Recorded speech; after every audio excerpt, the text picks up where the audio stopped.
Hello, हाय। साथियों, आप सबको मेरा बहुत बहुत जोहार।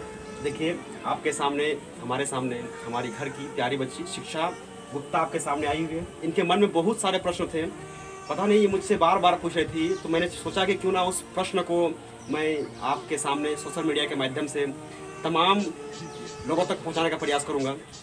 तो बताइए, आप क्या पूछना चाह रहे हैं? भैया, 8 अगस्त को क्या होगा? फिर से बोलिए। 8 अगस्त को क्या होगा? बिल्कुल, आपने सही प्रश्न पूछा कि आखिर 8 अगस्त को क्या होगा। तो मैं आपको बता दूं कि 8 अगस्त को झारखंड राज्य में 24 जिला में अलग अलग जिलाओं में अलग अलग प्रकार के जितने भी अभ्यर्थी हैं, जो संगठन बनाए हुए हैं, हर एक संगठन के अभ्यर्थी वहाँ पे सरकार के सामने अपना मुख्य मांगों को रखेंगे। किसी को नियुक्ति का मांग करना है, किसी को नौकरी का मांग करना है, तो किसी को अपना वेतनमान का मांग करना है। मतलब कि जितने प्रकार की युवाओं के पास समस्याएं हैं, उन सारी समस्याओं का समाधान करने के लिए युवा वर्ग एक साथ खड़े हुए हैं और 8 अगस्त को वो लोग राज्य सरकार से विनती करने जा रहे हैं, गांधीवादी तरीके से, सरकार से शांतिपूर्ण तरीके से मांग करने जा रहे हैं कि आप हमारी मांगों को स्वीकार कीजिए। आपका सरकार बनते हुए आज 2 साल होने को चला है, लेकिन अभी तक से आपने कुछ नहीं किया है। और साथ ही साथ ये भी मांग करना है कि इस वर्ष सरकार ने कहा था कि ये नियुक्ति वर्ष होगा, लेकिन नियुक्ति वर्ष नहीं है।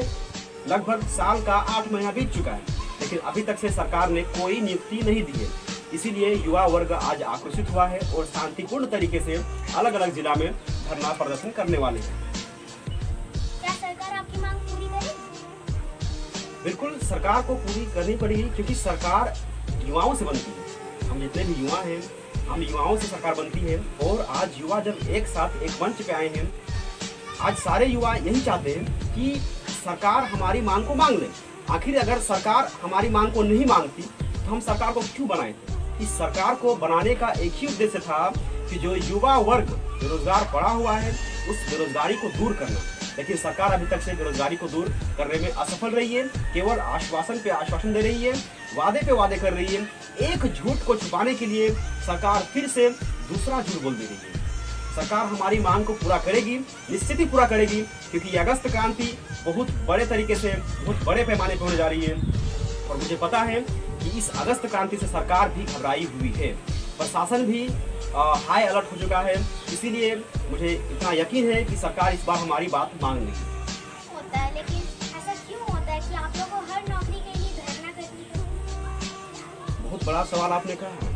इस सवाल का जवाब भी आपको मैं देना पसंद करूंगा, क्योंकि लगातार गलती हम युवाओं में कहीं ना कहीं रह जाती है कि हम अपना तकदीर को ना उन वहाँ पे जो हमारे रहनुमाई का दावा करते हैं, जो बैठे हुए हैं, हम उनके हाथों में सौंप दिए हैं। और ऐसा होने का वजह एकमात्र है कि सरकार ना हमारे भावनाओं से खेलती है।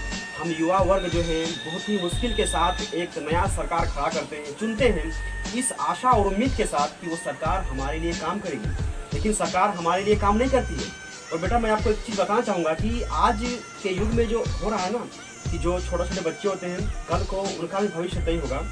तो पता नहीं, एक अंधेरा में दिख रहा है कि आखिर हम सरकार से भी पूछना चाहते हैं कि जब हम जैसे युवा वर्ग का जब भविष्य अंधेरे में रहेगा, तो क्या आने वाला जो भविष्य है, क्या वो उजाले में आ पाएगा? इसीलिए हम लोगों को बार बार धरना प्रदर्शन करना पड़ता है। आज हम खुद के हक के लिए कर रहे हैं, तो फिर ये बड़ा होते होते मैं दूसरे के हक के लिए करूँगा। और जो युवा वर्ग है, वही एक ऐसा वर्ग होता है जो दूसरे के हक के लिए हमेशा लड़ता है। और दूसरे के हक के लिए लड़ना इसलिए ज़रूरी है ताकि आने वाले समय में जो नया भविष्य तय होगा झारखंड का, मैं झारखंड का बात इसलिए कर रहा हूँ कि झारखंड पूरे भारत में सबसे धनी प्रदेश होने के बाद भी झारखंड में सबसे ज़्यादा गरीबी है।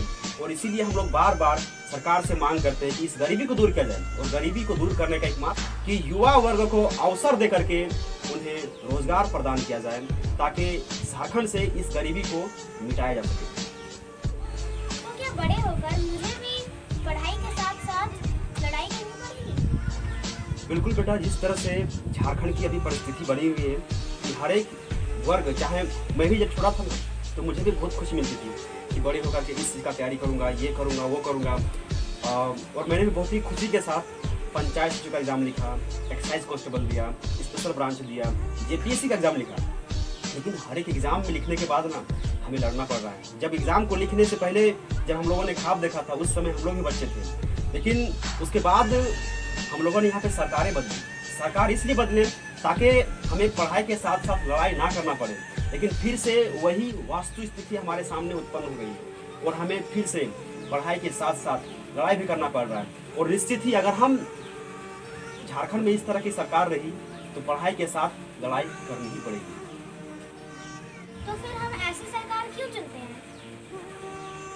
ऐसी सरकार चुनने का हमारे पास विकल्प बच जाता है, क्योंकि सरकार यहाँ पे अगर बात करेंगे झारखंड का या फिर पूरे भारत का भी बात करेंगे तो हमारे पास विकल्प नहीं बचते। और विकल्प देखिए, सरकार ही चुनने का उद्देश्य क्या बनता है ना, कि हमारा प्रदेश को, चाहे झारखंड हो या फिर भारत हो, उसे ये अनपढ़ जाहिल लोगों से खतरा नहीं है, खतरा है पढ़े लिखे और बहुत ही विद्वान युवाओं से, जो एक बहुत बड़ा एक वर्ग है। और वो वर्ग इन अनपढ़ लोगों को आगे आने का मौका देते हैं और पढ़े लिखे लोग पीछे रह जाते हैं। तो खतरा हमें अनपढ़ लोगों से नहीं है, बल्कि पढ़े लिखे लोगों का पीछे रह जाने से खतरा बनता है। और ऐसी सरकार चुनने का उद्देश्य कोई जानता नहीं है कि सरकार इतना नालायक और निकम्मी निकलती है, क्योंकि जब वो लोग वोट मांगने के लिए आते हैं, जनता उसको देखती है, उसको जांचती है, परखती है, उसके बाद ही वोट देती है। लेकिन उसके बाद भी जब सत्ता इनको मिलता है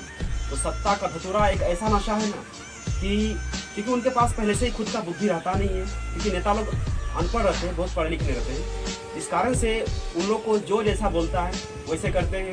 किसके हित में काम हो रहा है, नहीं हो रहा है, उनको ये समझ नहीं होता है। और हम लोग कोई जानता नहीं है कि सरकार आगे चल के ऐसा करता है, लेकिन फिर भी जो युवा वर्ग होते हैं ना, बहुत ही विश्वास के साथ, चाहे युवा वर्ग हो गया या फिर कोई भी वर्ग, हमारे माता पिता हो गए, हमारे बंधु लोग हो गए, चाहे कोई भी वर्ग हो, बहुत ही हर्ष उल्लास के साथ सरकार को चुनती है। और जिस तरह से इस बार इस सरकार को चुना गया था, बहुत खुशी के साथ सरकार चुनने के बाद हम लोग बहुत खुश हुए थे।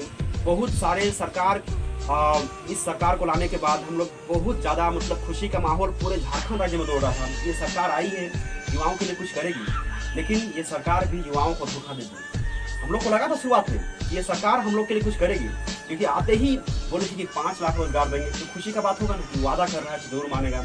लेकिन वादा तो किया, लेकिन वादा को निभा नहीं पाया। और इसीलिए हम युवा वर्ग हर बार नया सरकार चुनते हैं और धोखा केवल हम युवा वर्ग को ही होता है। इसीलिए इस बार तमाम युवाओं ने सोचा है कि आखिर ये धोखा सिर्फ युवा ही क्यों खाएगा। और इसीलिए 8 अगस्त को 1 अगस्त क्रांति रणनीति पता बनाई गई है कि इस रणनीति के तहत युवा केवल वोट बैंक के लिए नहीं बने हैं, बल्कि जब वक्त आता है तो वो अपने अधिकार को छीन सकता है, अपने अधिकार को लूट सकता है। और हमारे बड़े बुजुर्ग एक बहुत बड़ा बात कह गए हैं, वो बात यही है ना कि जहाँ हक ना मिले वहाँ लूट सही होता है, और जहाँ सच ना चले वहाँ झूठ सही होता है।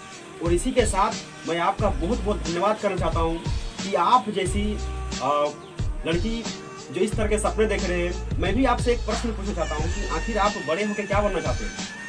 मैं बड़े होकर बहुत बड़ी ऑफिसर बनूंगी। तो क्या आपको लगता है कि ऑफिसर बनने के बाद आप जो हमारे आसपास का जो माहौल है आप इसे बदलने का प्रयास कीजिएगा? तो आप देख सकते हैं कि हमारे यहाँ के जो बच्चे पैदा होते हैं उनके मन में इतना बड़ा विश्वास और इतना बड़ा उमंग के साथ वो अधिकारी बनने का सपना देखते हैं।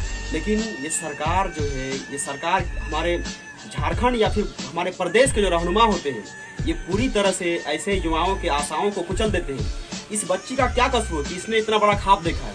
कसूर तो तब होगा ना जब ऐसे ऐसे रहनुमाओं को हम लोग बैठाएंगे और वो अपना मनमानी करेंगे।